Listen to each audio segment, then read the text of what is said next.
Good afternoon and welcome to NFTs Live.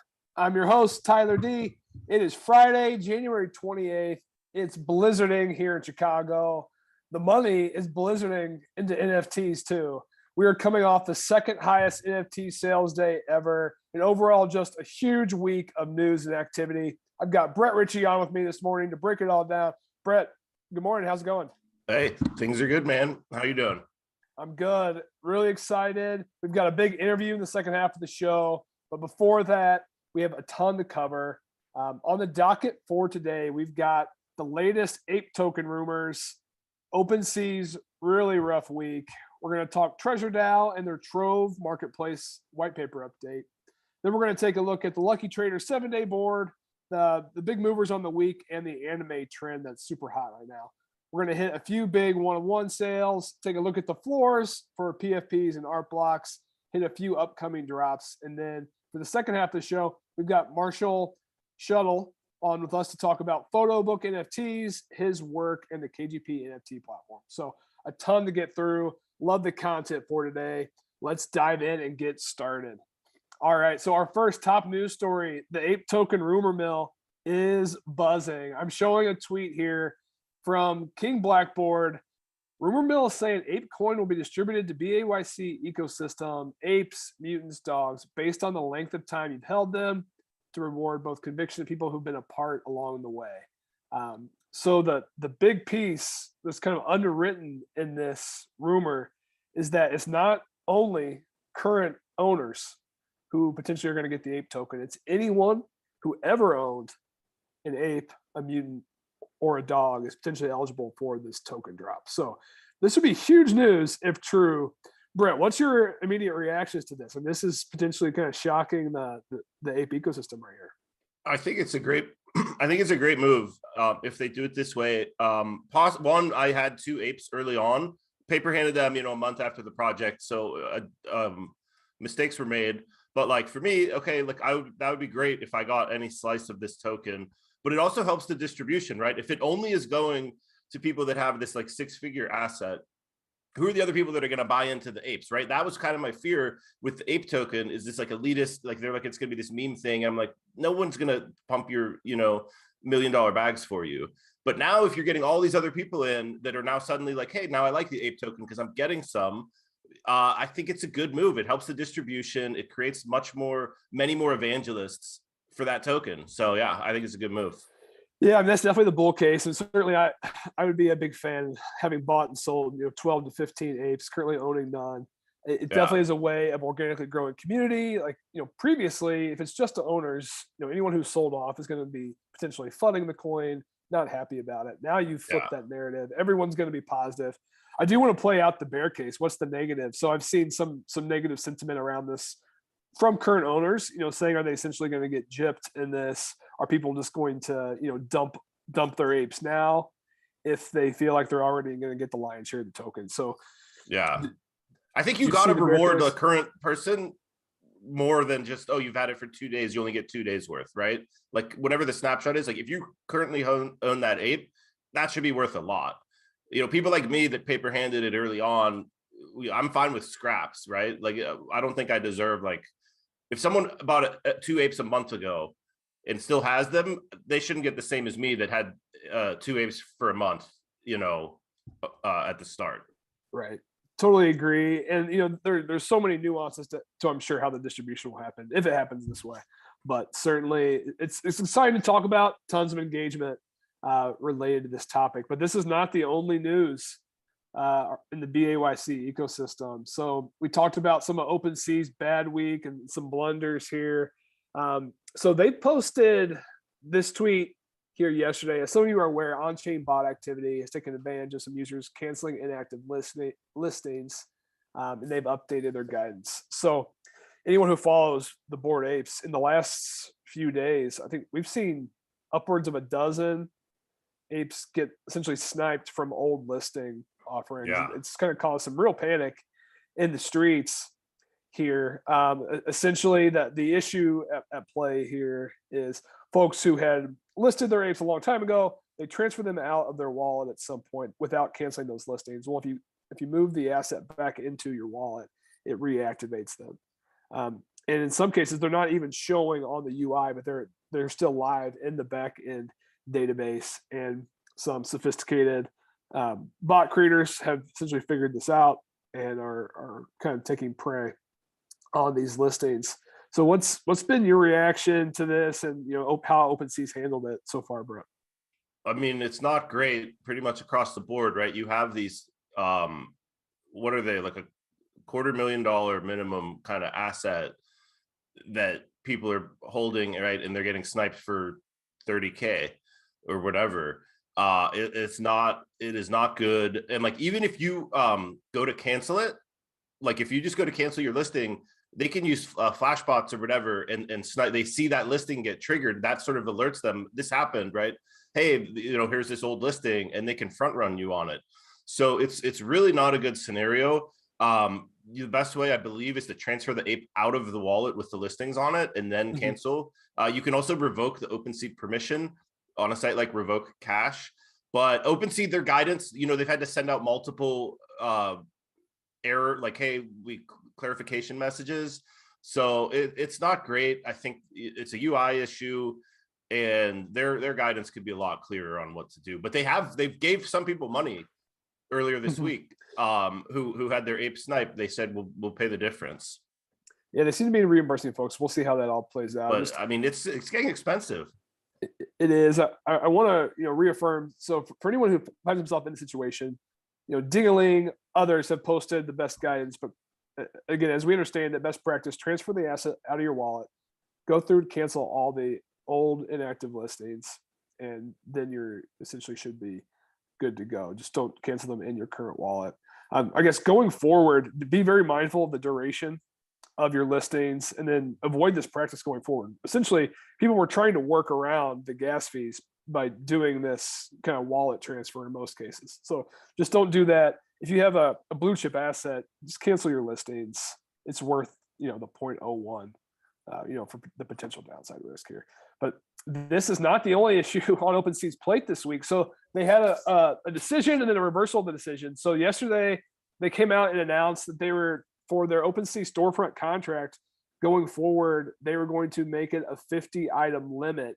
That kind of caused pandemonium from some of the artists and others who had previously used that contract, and then they reversed the decision. Brett, I feel like you might be a little closer to this issue than me. I'd like to hear your thoughts on the situation and the potential impacts. Yeah, so this is more for like the smaller creators, right? They're not the teams doing the 10,000 PFP drop. But I have a lot of different artists that I've collected from that use this contract. And it essentially rugged them, right? They've changed the guidance, but initially it was like it's capped at 50. So there's one person, they were doing a collection of 1440, one piece for every minute in the day. Okay, they're at 800 or something. So then they're just going to be done. Crypto Leo is a project I really like. They were at 700 out of 1,000 Leos, right?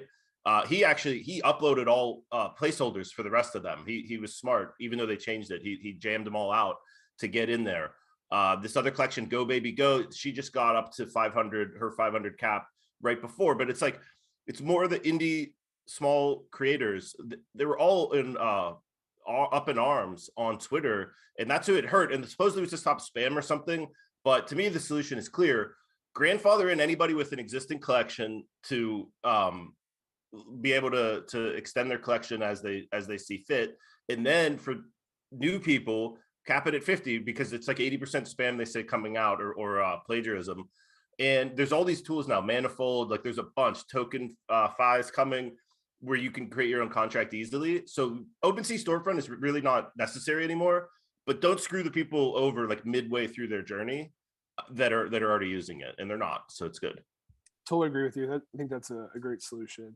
Overall, not the best week for OpenSea and their communications teams. All right, well, let's, for our third top news story, some additional OpenSea competition now coming out of the Treasure DAO ecosystem in that magic token. So Trove is the marketplace that Treasure DAO will be launching on Arbitrum. So an L2 ETH rollup. They released a white paper this week. I'm just going to give some quick highlights. So Treasure DAO has a marketplace right now that's denominated in the magic token. They decided to make another marketplace on Arbitrum that's denominated in ETH, because essentially they didn't want to force all of NFT users into the Magic token. They don't want people buying Magic who don't believe in it, who don't want to participate in those specific Magic projects. And I think that's a great decision. So they've created a broader marketplace for other projects that will be ETH based. And they brought some real innovation to this. So I'm going to scroll down here to page 5 to talk about a few of the marketplace mechanics and the highlights. So they've got collection levels ranging from 1 to 5. It's based on sales volume and floor price. So level 1 being the lowest, then the top 5% of collections will get that level 5 criteria name. So will be an easy way for newcomers to kind of see, all right, what the top blue chip projects are versus some of the lower end, which is very nice to see a more stratified marketplace. They've got this graveyard feature where if you've got any dust NFTs that are pretty much worthless, they've gone to zero, you can trade those in for a chance to get treasure NFTs back. So a nice little recycle harvesting mechanism built in. Then maybe the coolest feature, the user levels. So as users go through more sales volume, collect more NFTs, you can essentially move up in the ranks, which will unlock more personalization, more customization. So it really boils down to the concept of that digital clout, digital status, which, as we all understand in the NFT space, is one of the biggest drivers behind everything. When we have PFP verification and hexagons on Twitter, it's all just digital clout. And Treasure and Trove are recognizing that and building it in. So I think that's going to be a really cool feature, and really I think the first that I've seen who's doing that. So Brett, I don't know if you've been following Trove. What are your reactions to what we just kind of covered here? I haven't followed this really. I think it's cool, right? I know Magic, the treasure ecosystem, is getting a lot of hype, good words about the teams supposedly very qualified, shipping fast, smart. The only thing I'll say is like a lot of these marketplaces, it's easier said than done. Like this all sounds great, right? Let's see it in action. And I think Opensea kind of gets unfairly, people are like, oh, it sucks or whatever. Like they scaled, 100x or more in a year. They're still growing really fast, right? They have more users now than ever. And just keeping the lights on and like keeping the ship afloat in those sort of environments, I think is a pretty big challenge. I think they only had like a dozen total team members, like the start of last June, right? And then everything went running. Now they're raising at 13 billion or whatever. So easier said than done. Like we'll see if someone can build these cool marketplaces and scale and get users. The jury's still out on a lot of these. So it sounds cool though.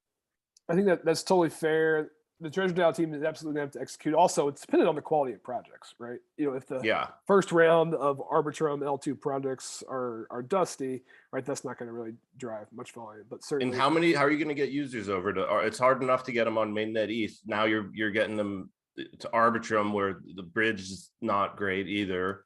Yeah, it's an additional barrier to entry. So certainly, some hurdles to overcome. But the Treasure team continues to ship, so there's going to be a lot of eyes on that. Let's get into our market movers. So I'm going to pull up the 7-day board from our friends over at Lucky Trader, and we'll go through some of the big movers here this week.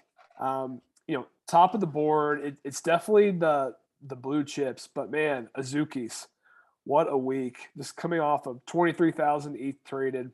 The floor's gotten into the mid 9s. I think this morning I checked, it was around 7.3, 7.4. Just an absolute roller coaster of a week for them. People are already calling them blue chip. 2 weeks in, it seems like a strong community. I think we could still be in for some volatile price action here in the coming days and weeks, but certainly can't argue with the 65,000 ETH that this product has already traded. So shout out to them. Punks and Apes up next. Punks 22,000 ETH traded, 85 ETH floor. It was just 60, I think, when we did this show 2 weeks ago. So it is climbing and climbing up fast. Big week for the Punks owners. Do you think we're going to see Punks reflip Apes here? Yeah. And win? What would be your over under, Brett? I'll bet February 8th.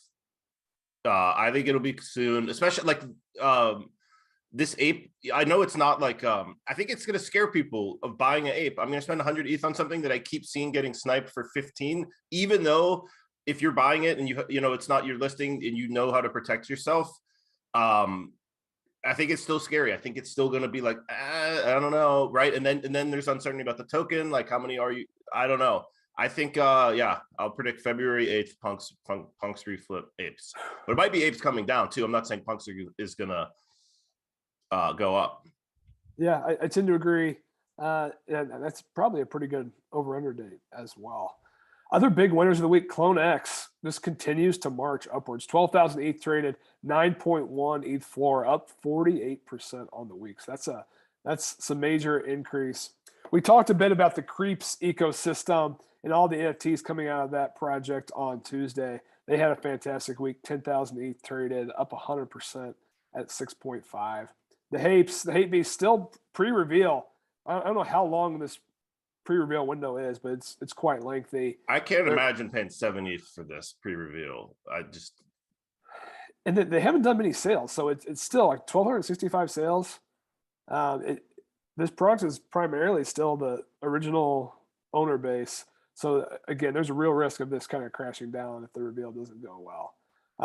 The other trend here we haven't touched on yet, but it's anime.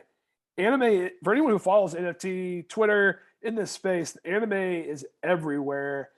So Capsule House has had a tremendous week, ran up to a 4 ETH floor before retracing a bit. Killer GF is one of the newer anime-related projects, ran up to a 1.7 floor on nearly 6,000 ETH volume here pre-reveal.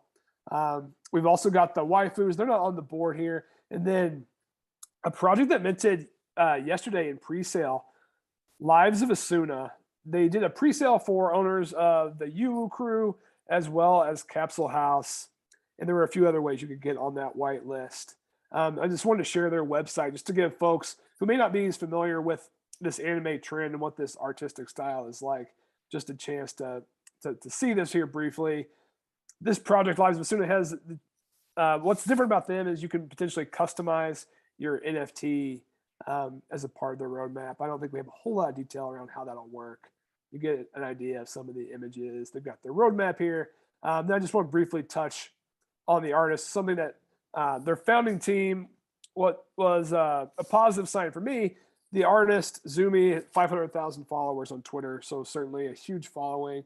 And then Auxami, the developer, was also tied into Capsule House, a product that has done everything the right way. They had a few hiccups in their launch yesterday, but they handled it, they adjusted, and it's been a pretty smooth mint process.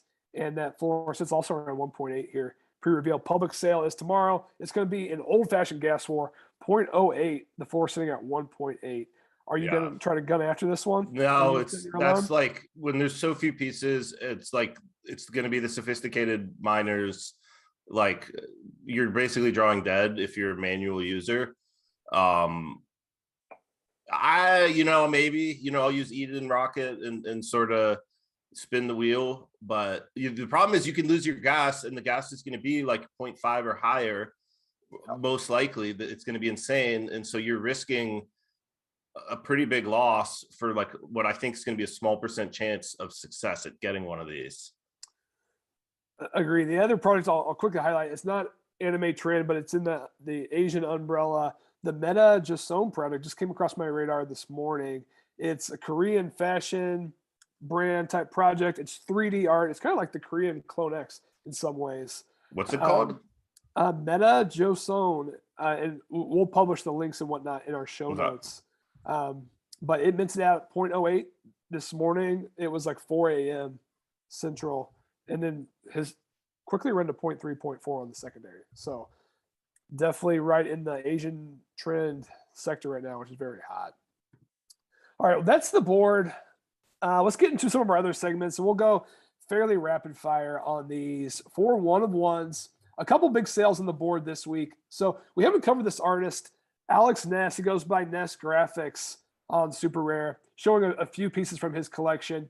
Well, this piece in the top left here, it's called Meta V020, sold for 72 ETH just yesterday. So the top sale that I've seen here this week, his style is that cyberpunk dystopian style. You can see it here in a few of the pieces. I think this one on the right, I want to say Keyboard Monkey owns. So there's some real whales and collectors who've gotten into the Alex Ness collection space here. So 70, 100 sales, he's kind of right there with Searlight, ACK in that new artist tier right now. So it'll be interesting to see what's to come from Alex. And then Kath Samard has had a good week as well. She sold this piece Deja Vu for 30 ETH here just yesterday. It's photo NFT. This one was shot in Patagonia. A good pre-seg to some of the photo NFT work that we'll cover here in just a few minutes in our interview. But Kath continues to do really well. I think she's about to do another trip to Patagonia as well. So we'll look for more work to come. Quickly one-on-ones. Let's go ahead and get into some of the board, the floor prices. We'll take a look at WGMI.io and quickly check in. So we've covered the apes. They're sitting at 95 ETH. Cyberkong's Genesis have caught up. They're now at 95 as well, up 35% on the week. So a big jump for them. We've covered the punks up 80 at 85, up 32%. It's really green across the board right now with the bull market tailwinds that we've got. Second highest day of sales yesterday. It's really just reflecting everywhere. A few others that we'll quickly highlight. We've got the mutant apes here at 20, up 26% on the week. Cool Cats up around 14.7 here, ahead of Cool Pets coming out on Monday. Was supposed to be today, got delayed. And then we've got the Cyberkongs at 11, World of Women at 9.4, CloneX at 9.1. A few others I want to cover here at lower end. Let's see, Deadfellas ran up almost all the way to 5. I think I saw they're at 4.65, up 55% on the week. Meebits are at 4.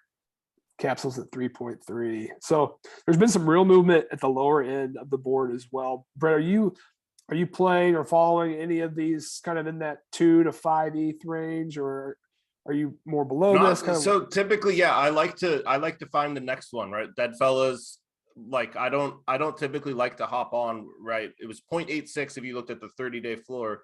Now it's 4 something. To me, okay, I missed it. That's how I think of it. Even though sometimes they run to 20, sometimes they're apes, they run to 100. I'm like, all right, I want to find the next thing that's going to go from 0.8 up to 4. So that's how I think of it. But like, I would rather have 10 pieces of something at 0.5 than one for 5 usually, is more of my style. So doesn't mean I'll ride the wave on something too once it starts running. I'm not just immediately selling. But in terms of like entering, I don't typically hop in once something has already run up a bunch. Yeah. Along those lines, Capsule House, we talked about, man, it's crazy to see it here on the board. 0.29 30 days ago, 3.28, up 1,000% on the month. I understand interpretation and chasing after that, but also feel strongly about that project. Yeah. So that's PFPs. Art blocks, I'm just going to quickly cover. It does seem like volume is picking up a bit. I'm cautiously optimistic, but also realistic. In December, we caught a little bit of an Art Blocks run in volume, but it quickly got extinguished. So I'm not getting my hopes up here yet. But the biggest winner really of the last 24 hours is the Squiggles. So Squiggles were chopping around 5.5. They're up at 7.5, up 36% on the week. There's a few others in green on the board. But what I want to talk about is our upcoming curated drop on Monday. So the artist is Thomas Lynn Peterson. He's done art blocks before. So he did a factory drop called Rapture, which was peak August Mania. It came out of the gate at 4 ETH for a factory drop. So for anyone who's been following factory now, most of the products don't even mint out right away. We see 0.1 floors. Rapture came out at a 4 ETH floor. So he's got some real experience with art blocks. His one-of-ones on Foundation have done well also. And we get a glimpse. It's similar to the style of his Foundation pieces here. It's called Screens. It's a celebration of modern art inspired by aesthetics inherent in screen printing, along with Bauhaus, constructivism, and Pulp Fiction's sci-fi covers. So, Brett, are you excited for this one? Are you going to potentially mint this? What are your thoughts? I like Thomas Lynn Peterson. I have a Rapture. I minted a couple of them back in the Mania, and then I sold one. I think I like free rolled the other kept that. I got print made of it. So I'm a fan. I've got some of his Tezos work as well. So I'm gonna watch it. You know, I'm not just gonna ape in because it's Art Blocks has been, I think, very like dicey lately. But it's something I'll watch. If the auction gets as low as I'm willing to go, then I might start minting these. Yeah. Same. Price is always important. But honestly, I probably not, these. because this Monday, as we're about to get to, I have 3 other drops I'm looking at. So I actually think I might look at this on Tuesday or something at the secondary. Let's talk about them. So I know Metascapes is one on your list. So we're showing it here on the page. Looks like some animated photo drops here. Tell us a little bit about this. Yeah, so it's 3 photographers, one of whom is Kath Samard, who we already covered, and then with the AI system. So it's sort of AI GAN art, which is becoming more popular, combined with these photographs. It's a set of 3,333, and they look pretty cool, you know. So they did the whitelist at 6 a.m. my time, you know. So I woke up. I'm not usually up then, but I felt it was worth trying to get on that, and so I'm on that. It's 0.33 for 3,333 set. So it's definitely not the cheapest thing in the world, but they look cool, and yeah, I'm gonna mint them. And this is not the only one on Monday. We've also got Eponym coming with their second project, so I believe, here. This is I think this is going to be a popular mint. I've been playing around with the AI behind the mint, and so it's a PFP AI, and those are some of the examples, but it's text input, and it's good. Like, you type in vampire, you get a guy that looks kind of like a vampire, right? And you can keep rolling, right? You get a different you can get a different person each time with the same words, but it is relevant. Like, the words that you type in matter. I think, you know, you never know with things that are really fun to mint how the secondary is going to do. So you know, I'm not saying this is like going to be some amazing flip or anything, but it might be. But the minting itself, I think, is going to be popular. It's cool. This is it's a strong product that they have. It is 0.08 for 10,000. So again, it's not the cheapest, but like Monday, I think you're going to see these all over Twitter, people minting this. Yeah, we saw it the first time with Eponym. So for those who didn't follow Eponym's first drop, again, it's AI art, but the user has some input control. So you could type out a word or a phrase, and that influences the piece that gets created by the AI. So it sounds like that's the same concept at play here. It's gotten better, you know, like they're evolving. This is cooler, I think, than I like the other one too. I really like this. I was playing around with it last night. It's cool. Then last drop for Monday, 30 seconds, Cool Pets. I know you've been hyped for this one. Tell us your thoughts. Cool Pets, I like, you know, the P2E game. It's a cheaper entry point into the Cool Cats ecosystem. I got on their whitelist too. I won a Twitter contest, so I get to mint one for 0.5. Thinking about buying a couple in the secondary, but it depends. Like, you have to evolve. You get an egg, and then you can evolve it either using the token or through like quest-based actions. So you know, it's more of like a long-term thing, unless you just want to buy a bunch of the token and level your guy up right away. But I think it'll be cool. You know, the team's been good, so the one I'm minting for 0.5, I plan to, like, you know, take him on quests or whatever, play the game with it. And there's the chance at rares, right? They've got a few one-on-ones out there. So there's also but you got to get to the 150 level of evolving before you I believe unlock the pet inside. Oh, wow. Okay, you have an egg. So it's like, yes, you can quest-based do it, or you can like, it's kind of like a mobile game, right? Where you can pay to speed things up. You can pay with the token, or you can do the action. So I you know, I'm happy to get one here, and I might get a couple more. Yeah, I'll be watching. I think a lot of folks will be watching. That's probably one of the bigger drops for Monday, but a lot's going on this weekend. Brett, thanks for joining us. We covered a lot. Cheers. Thanks. I'm looking forward to hearing from Marshall. Yeah, awesome. All right, so that covers the first half of our show, and now we are going to get into the second half of our show, which will be an interview with Marshall Scheuttle. So just quick background on Marshall. He is a Las Vegas-based photographer who explores American landscape, documenting American youth and the narratives around them. He shoots analog photos in large format and is collected and shown across the globe, including the Aperture Gallery, the Museum of Contemporary Photography, and CO Berlin. His first book, Morning Star, was just published by KGP, a leading art publisher based in New York City, in July of 21. He has an MFA in photo-based bookmaking, and most recently has been creating NFT photo books with kgpnft.com, which I can't wait to dive into in good detail here today. Marshall, welcome to the show. How are you doing? Thanks so much for having me. It's a blast to be here. Awesome. Well, we really appreciate you joining us. This is our first photo-based NFT interview for the show, so I'm definitely excited about it. But let's dive in. So I want to hear, first a little bit more about yourself and your background.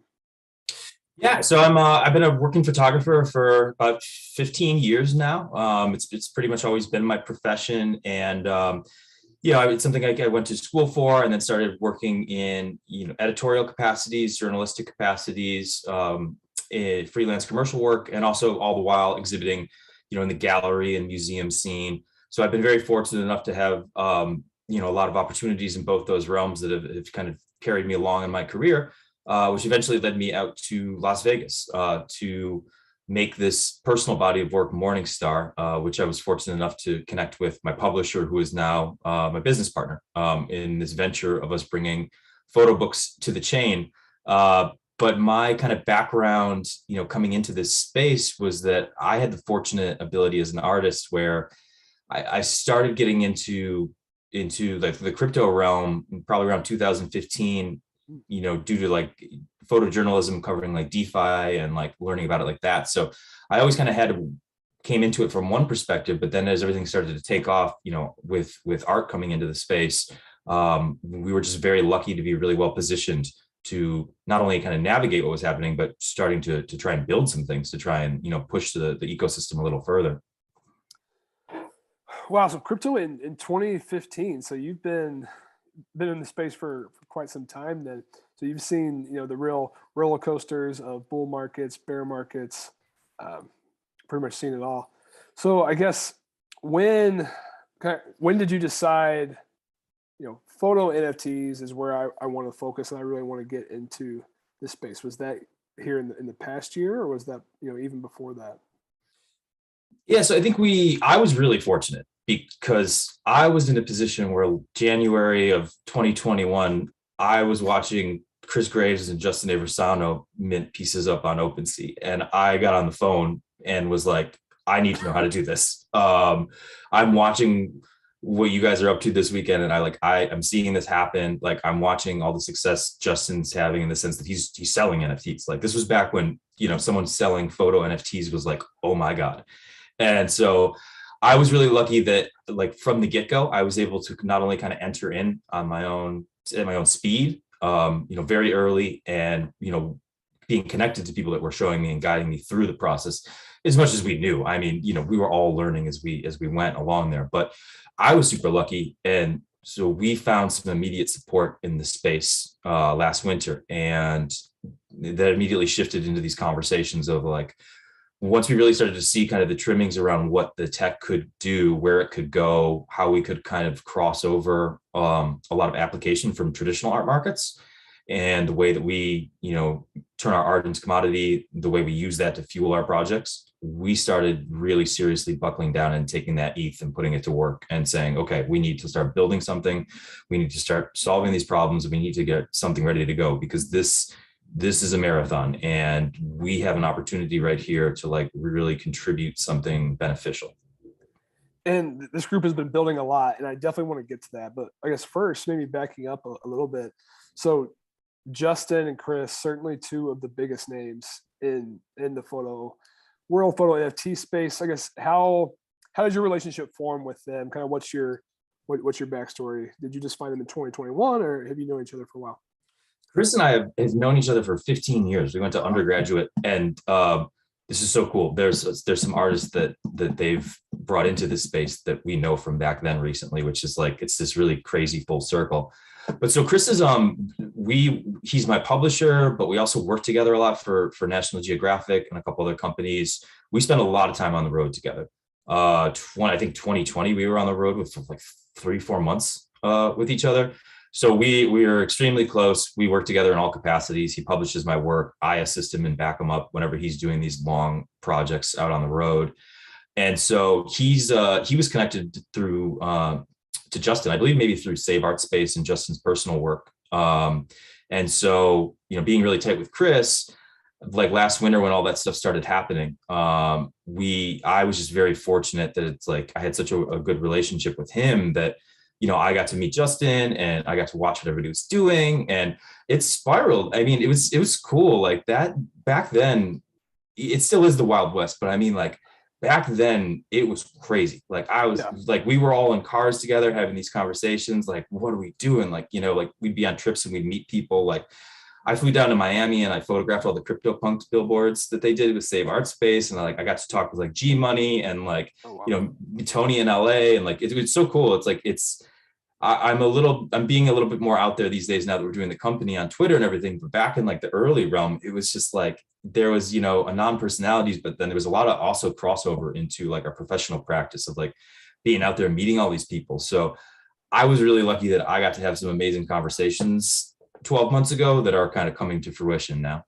Yeah. So you've networked very well. So, you mentioned watching Justin and Chris start to mint and sell their NFTs on Opensea. Is that what kind of influenced you to start and publish your Morningstar collection then? Is that where, you would say you got started, or was there any, publishing before that? Yeah, I led the way. The very first stuff that I put up was I put up Morningstar, or at least I put up a decent amount of it onto Opensea. And I think I just wanted to see what was going to happen with it, like how it was going to be received. It was totally different because, as photographers, we're not necessarily used to this idea of just like putting one-to-ones up in with the ability to, on Opensea, like have like a little bit of a blur, but it's like, you don't get to show that much of yourself. It's very much just the images up there, which is very great for some people in some collections, but for other things, it can be a little confusing to, not being able to try and, figuring out the ordering and the way it's all viewed together. But I wanted to kind of explore, how this was going to work. And like I said, I was very fortunate. I had some people collect my work right off the bat. And, that kind of, I want to say that kind of fueled me to really take it seriously fast and, realize that it was like, this is happening. And like, there are audiences out there are patrons out there that want to support this stuff. And so it's like, what can we do as artists moving forward that contributes to this ecosystem? Because we really think, it's going to take off. There really is, so much nuance to releasing a collection, and the strategies around doing that and the marketing aspect. There's just so much that goes into it. I am curious, so kind of how you went about releasing and minting this Morningstar set. So did you publish and mint all 39 together at one time? Did you do them one by one, or kind of what was your strategy in publishing these? Yeah, I only put up half of it first, and I wanted to, I put up, some select images. I wanted to kind of test the waters to see how, as a photographer, I'm used to working in series. So it's like, I see the body of work as a whole. But this was kind of this new experience of putting it out there. And it's just like, well, people are going to look at whatever I put up there and select the individual images that they like the most. And that was kind of interesting to me. So I wanted to I put half of it up at first. I watched and I saw what people, were collecting, what people were making offers on. And I just kind of, I let it just see, let it be organic. And then, once we ramped up into, realizing that we were going to really push forward with the books, that's when I put the rest of it up. There's still a few images that aren't up yet. And, because some of those are going to be part of the book launch, and some of them have some other mechanics tied into it. But yeah, I think I waited to finish putting everything up there till we were going to tie it into the book. Yeah. So, I want to touch on one of the items you mentioned there, just viewing this, you're used to viewing this as a full set, versus just one individual piece. So if a collector buys just one of these pieces, they potentially lose the broader theme, everything else going on in this set. So is that the driver for KGP NFT, and kind of where did the photo book idea or concept kind of come from? Yeah, that is entirely the reason that we really went forward with thinking that this needs to happen. So the wonderful thing about the NFT marketplace for photographers is that it was such an incredibly smooth transition from the way that we sell our work as prints. The one-to-one is basically whittling it down, the print edition, to centralizing it all in one place, one image, a collector trading to another collector, an artist selling to a collector. It distills everything. It gets the artist paid. It gets the work out there. It's an elegant solution. But the other side of that coin, as artists, in the traditional art market and practice, the way we traditionally gain exposure, the way we get our work out there, the way we get, known by galleries and museums where our one-to-ones get shown and get collected, is we put our work out in book form.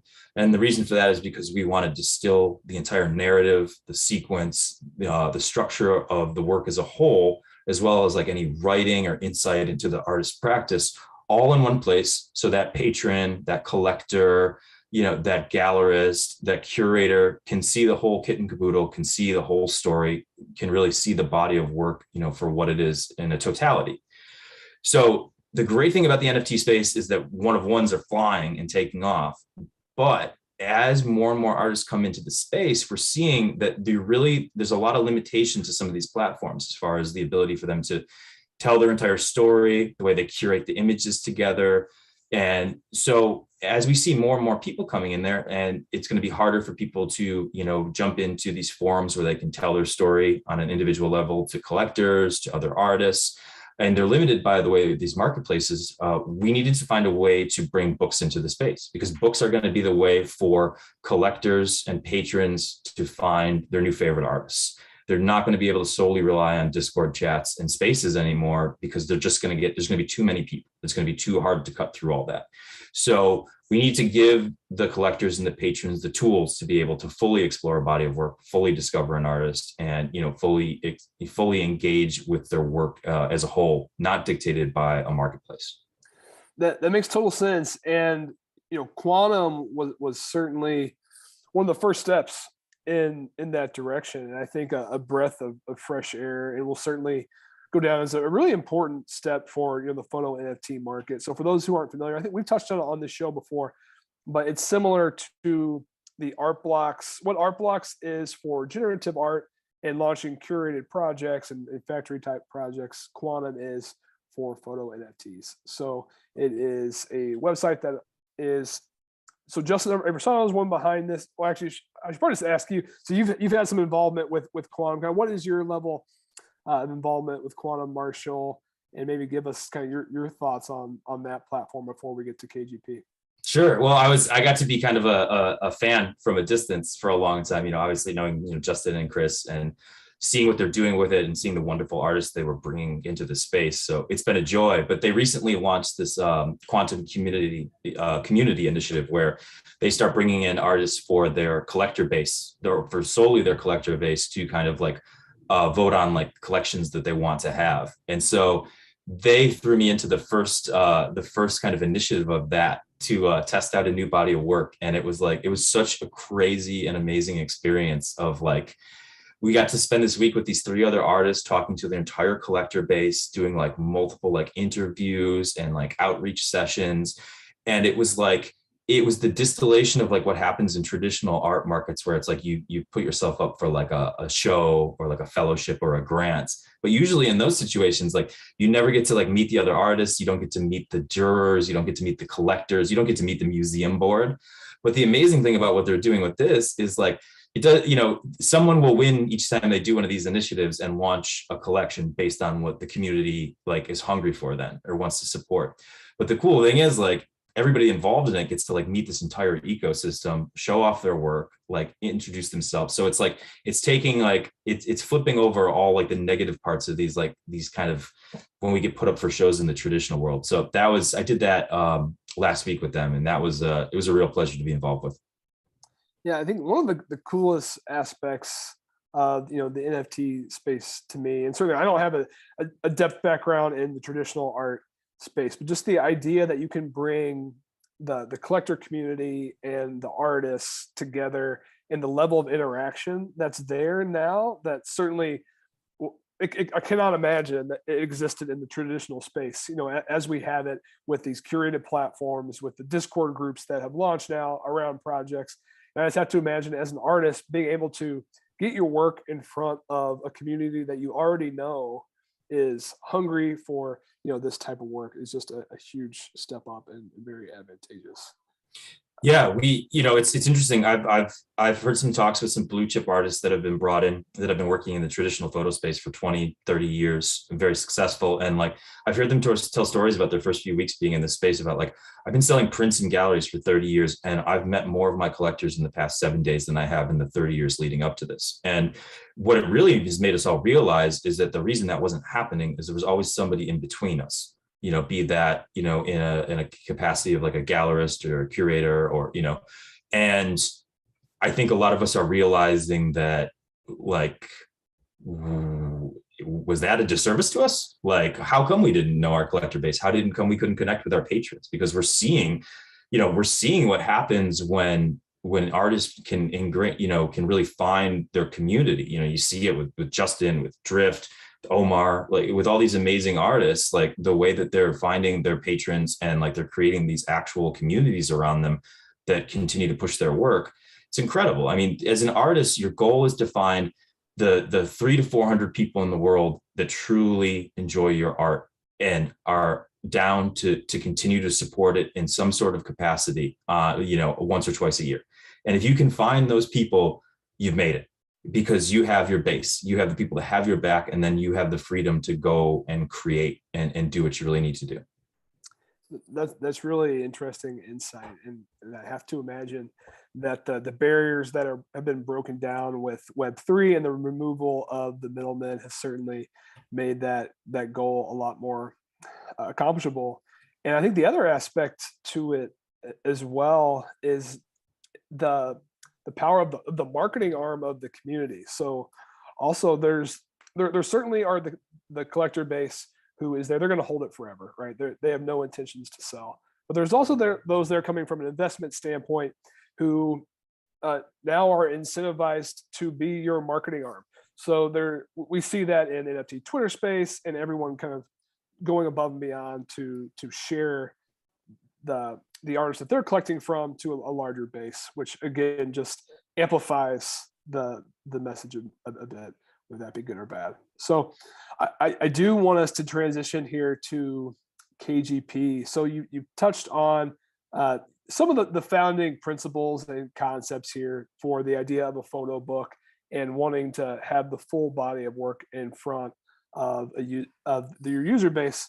Well, let's get into it. So that, as I understand, that is the driver behind KGP, but I guess I want to hear it from you. So kind of tell me some of the high level view of this platform and what it's meant to be. Yeah, and so I mean, the thing that I always forget to kind of get out front is that a lot of people don't really understand or know that in traditional kind of art markets, art books they're edition commodity. And what I mean by that is, like, art books are prohibitively expensive to produce in every realm. Most art books from mid-level to small-level publishers make no money. Oftentimes they lose money.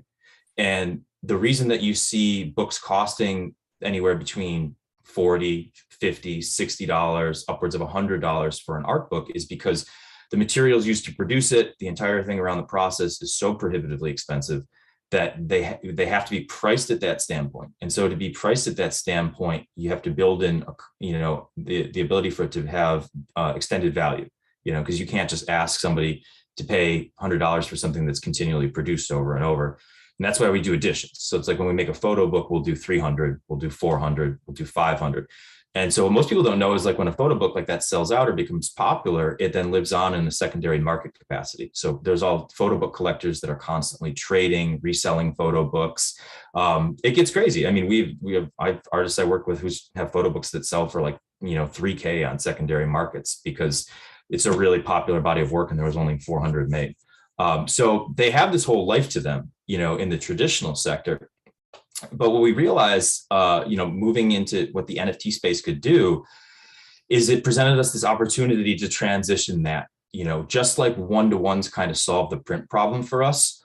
We realized that if we made truly unique editioned books, and brought them to the chain, that we could bring the entire design and the already kind of functioning quality of how a traditional art book operates, but we could do it better. And we could do it faster, and we could do it so the artists actually make some money and kind of flip this whole exposure model upside down on itself. So that's, when we use the terminology of unique edition, and what that means is like literally when you mint a book from us, it is signed, numbered, the content is unique, everything around it. Like this isn't like you're pushing a button and you're getting one of 500 of the same thing and a gate opens up.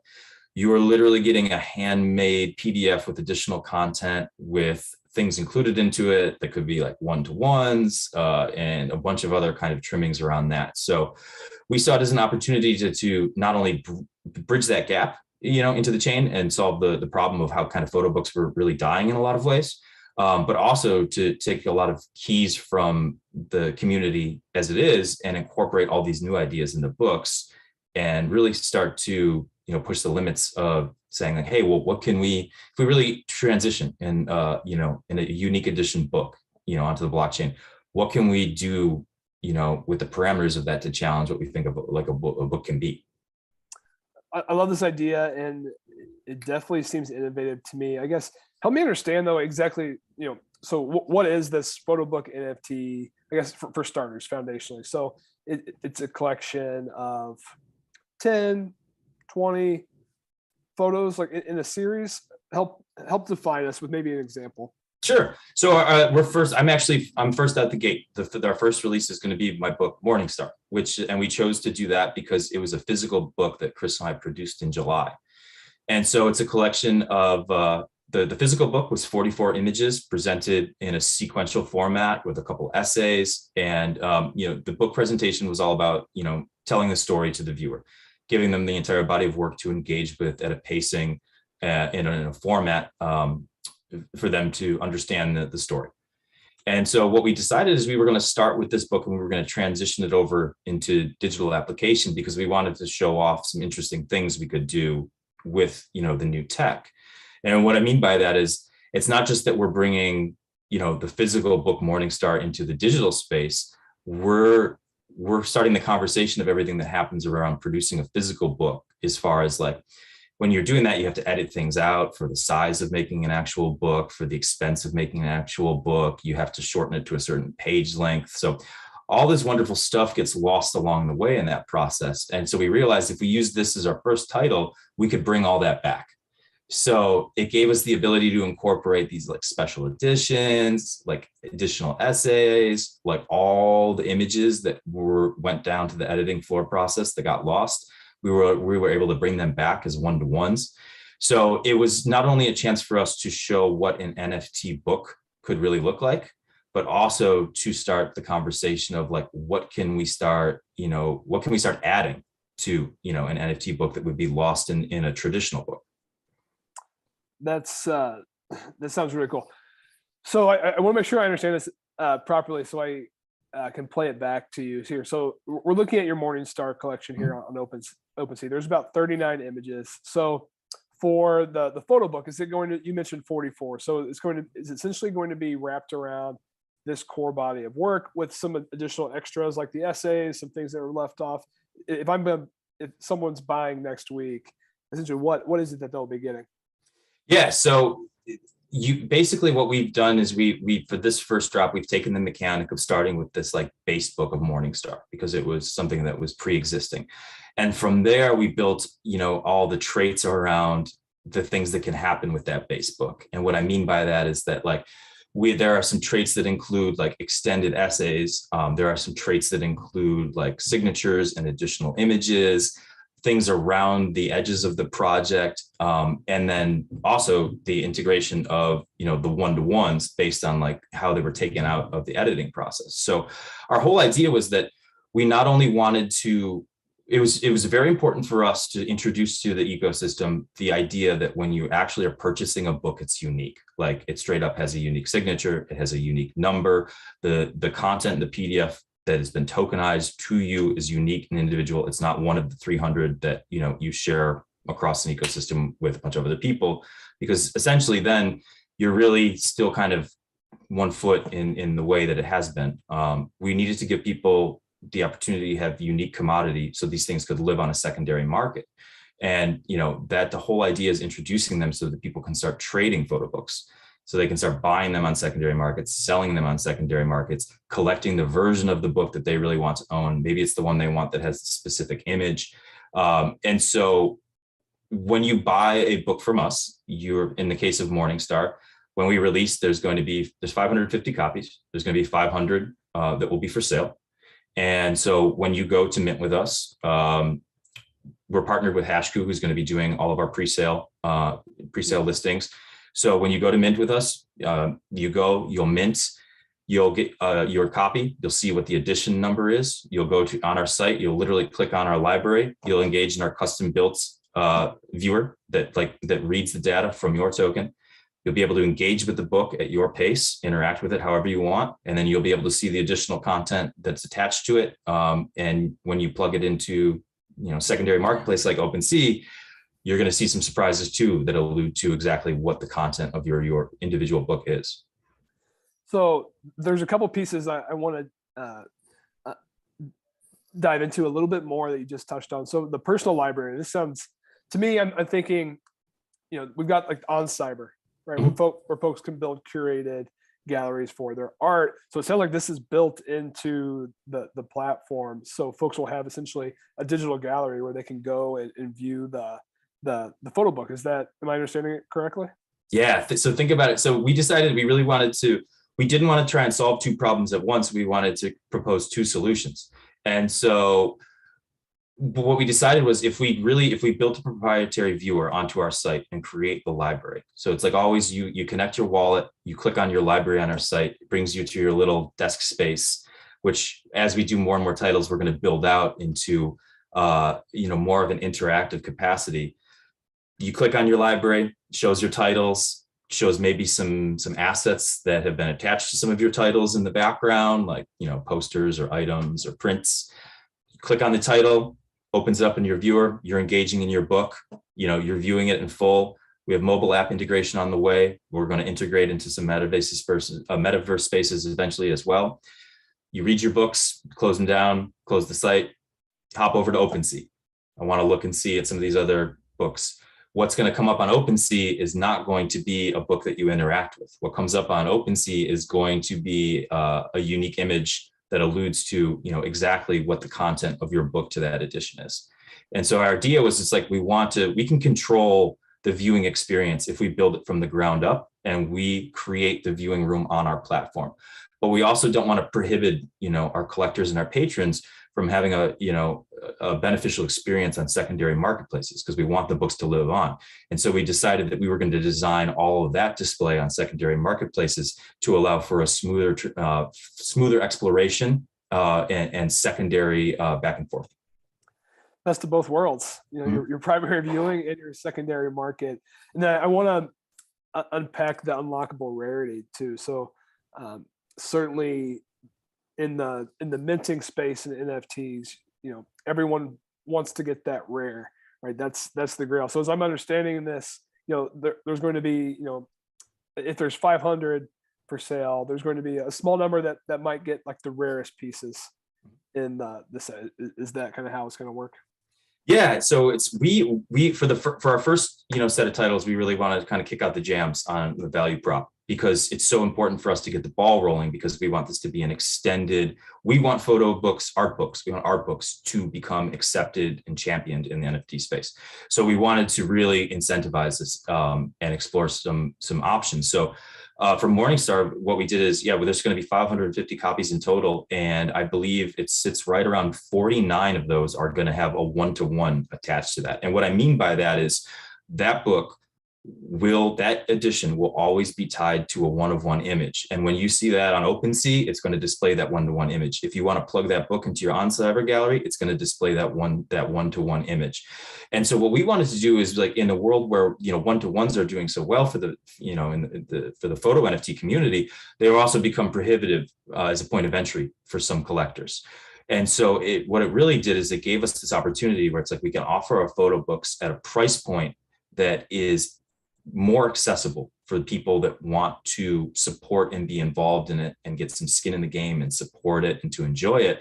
But we also want to reward them. Like, we want to give them the chance to, like, if you buy, one of our my editions, or you buy Chris's that's coming next, we want to give you like a solid chance at like pulling something like a one-to-one out of there, because we want to get you in the ecosystem. We want to get you transacting, and we want people trading and selling the books on the secondary market to snipe the one-of-ones that they really want, because the only way they're going to be able to get them is to get that book. And so for us, it's a whole new way of introducing a new tier, into the photo space, as far as like being able to now collect books that have all these extras attached to them is a new point of entry, for people that might be shut out of collecting just straight up one-to-ones, off of these platforms. I think it's a really smart way to go about doing this, and it's definitely pushing the envelope forward. You've gone beyond just the standard editions that we're all used to, and now we've got this new version, which is definitely exciting to hear about. Kind of taking a step back and looking at the overall photo NFT market. Certainly, we've seen some buzz that 2022 could be the year of photo NFTs, potentially, like we saw generative art last year. Do you believe that, or what are your thoughts ahead of 2022 here? Yeah, and I think it's accurate, and I think it's possible and maybe probable, because I think photography has the easiest transition into the space. And what I mean by that is, like, it's set up already in the traditional art ecosystem to make that transition, I think, smoother than a lot of other art forms. Like, we're used to selling our prints. You could argue that, painters have already, do one-to-ones by nature, but as photographers, we're used to like putting things in series to sell prints, to make books. And so the transition into these existing marketplaces for photographers not only is like easy from, a commodity standpoint for the way that we're used to monetizing our work, but it's also a pretty smooth transition for, the collector base. Like, if diving into photography is, I think, a little more accessible than some forms of art, because there's a little bit less of a barrier to entry, because photographs can be seen as like truthful and telling stories, and so everybody can find a photo they relate to, or an artist that they relate to. So I do think there's a lot of truth to that. I think the photo NFT space is going to continue to explode. But with that, though, it becomes like the building. It's on the community too at that point, and the artists to start really kind of building and creating. Because if we just rely on what got us to here, the people that come into this space next are going to have a harder and harder time gaining that exposure and like telling their stories and connecting to their audience. So it's like we need to start building these bridges. And you're seeing it with like these curated platforms like Quantum and Obscura and Fellowship that are doing these curated drops. But we also need to extend the ability for artists to do things like, what we're doing with books. It's like, it's just a new way for them to tell their story and find their audience. So I think that the photo space is going to continue to boom. And I think we're just getting started with all the things that the artists are going to bring to the space from a tech standpoint. And that's really going to help fuel it. I agree with your thoughts. And one of the primary bull cases for me and in my conversations with others is, when we think about traditional art, in that space, I think photo NFTs are closer to that than others like generative art. It all boils down to the wall test. Like, do you want to hang this piece of art on your wall or not? And honestly, a lot of the generative art that we've seen doesn't really pass, right? It's got a collector base who, really is good with the coding and everything that goes into it, but it's not always the most aesthetic piece to view. And from what we've seen with some of the photo NFT artists that have really exploded on the scene, is the aesthetics are amazing and beautiful, and the stories that they can tell. So now that we've got the aesthetics that were already there in the photo NFTs, and now we've got the tech and the platforms that are starting to be rolled out. I think it's a nice recipe for, potential surge here, and it's definitely going to be interesting to watch. And you're definitely in and contributing and certainly helping to push this forward. So we love to see that. I guess any closing thoughts here, Marshall, that you want to share with our listeners?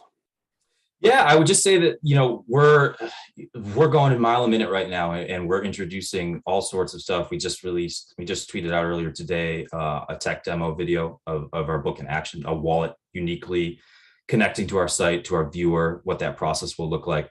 We're going to be rolling out preview images of how like Opensea integration is going to look, in the coming week. We do like a Twitter Spaces that's built around kind of like education for the community. So I would just say, follow us, hop into our Discord, get on that pre-sale list. Things are going very well. I would love everybody to have a chance to get on this and just kind of take the ride with us. And even if you want to just kind of sit back and see how it goes at first, I think this is going to do wonders for the entire space. And that's what we're so excited about. We are not going to be the only art book publisher in the NFT space for long. And we just want to get the ball rolling, and we can't wait to see where it goes.